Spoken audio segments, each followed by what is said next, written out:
Hello, thanks for joining me this Saturday. We're going to look again at 1 Samuel in the Old Testament, and I've noticed over the last few devotionals that I've shared that it feels like the Old Testament and the New Testament keep connecting really well, and we're going to see that again today.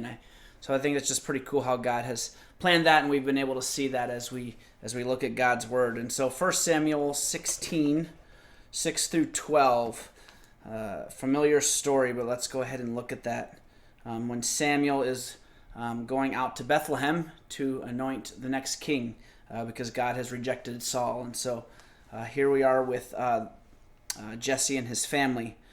When they came, this is Samuel, looked on Eliab and thought, "Surely the Lord's anointed is before him." But the Lord said to Samuel, "Do not look on his appearance or on the height of his stature, because I have rejected him. For the Lord sees not as man sees.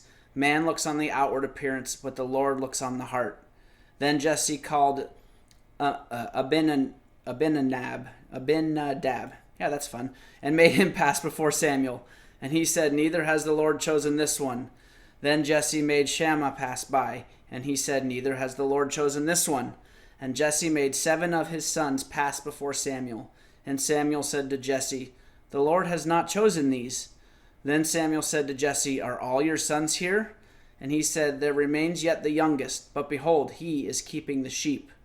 And Samuel said to Jesse, "Send and get him, for we will not sit down till he comes here." And he sent and brought him in. Now he was ruddy and had beautiful eyes and was handsome. And the Lord said, "Arise, anoint him, for this is he."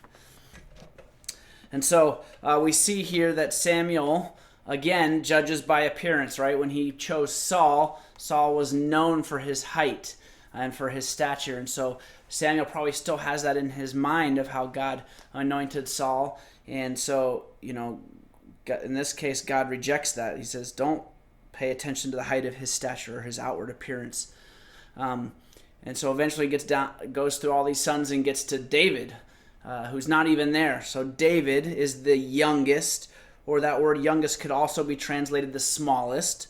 But either way, we get the picture that he's the least. He's the most insignificant, right? He's out tending the sheep, a humble job.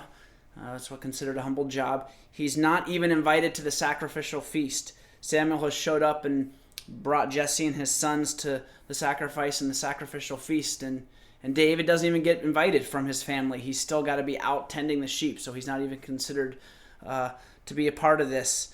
And so really, it's not at all, David is not the one that we would expect to be settled on. It's not the one Samuel would expect to be settled on. Even as he starts going through the sons, I'm sure it's not in Jesse's mind that David is the one that would be the one that's chosen. I maybe it's a ridiculous example, but I was thinking as if there was a betting, if there were betting odds on which son was going to get chosen, right? I can see showing up at the betting table and the guy's like, "Hey, you want to put your money on Eliab? He's the highest, most likely to get chosen. He's the oldest. He's good looking. The odds are good about him." And the guy trying to place his bet is like, "Well, what about David? He's not even on the board." And the guy says, "Well, David doesn't really count. He's not even that important. He's out in the field. David's not going to get chosen anyway." And that's kind of the picture of where we're at here. He's just insignificant. And this is not who Samuel expected to be chosen, but it's yet who God chose. And we see the same thing, this same reminder, right? It's contrary to what we think. And God likes to bring people from humble beginnings to show his power. And this is the same reminder that Jesus gave his disciples at the Last Supper that we read about today in Luke 22. So let's jump there. Luke 22, verses 24 through 27. "A great dispute also arose among them," referring to the disciples, "as to which of them was to be regarded as the greatest. And he said to them, 'The kings of the Gentiles exercise lordship over them, and those in authority over them are called benefactors. But not so with you. Rather, let the greatest among you become as the youngest,'" right? David was the youngest. "And the leader as one who serves. For who is the greater, one who reclines at table or one who serves? Is it not the one who reclines at table? But I am among you as the one who serves."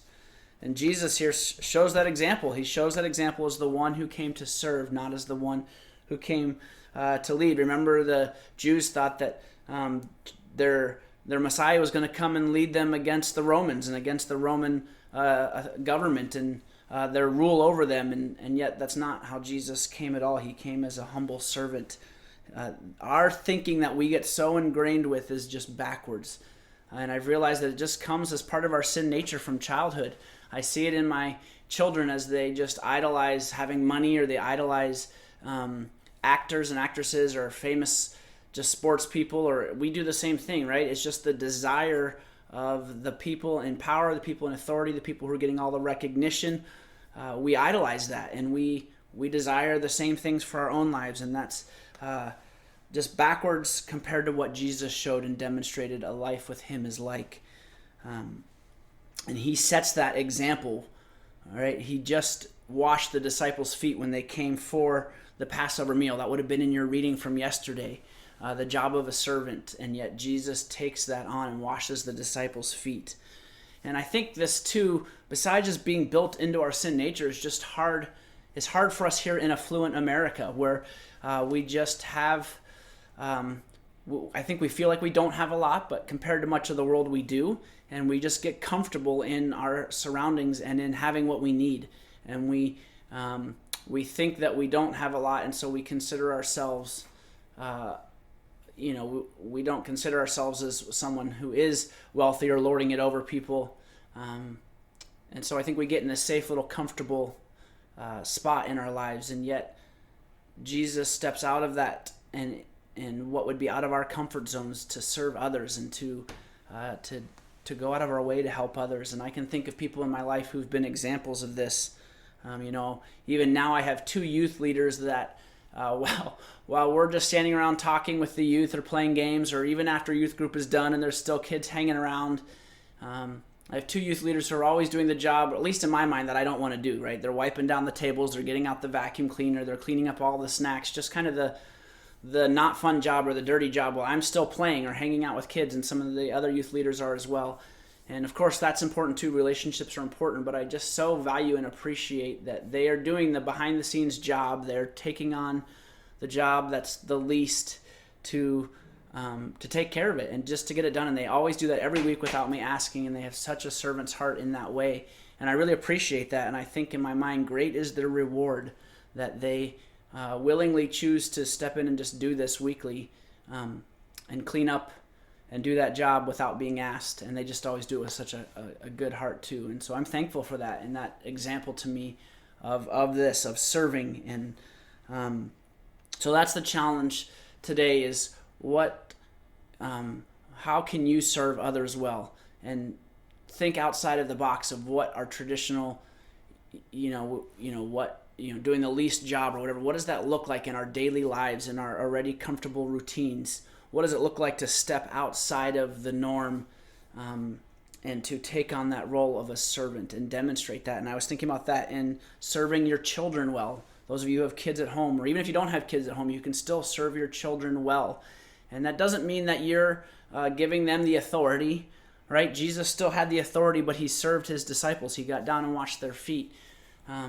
But what example are you setting for your children? They become what we model.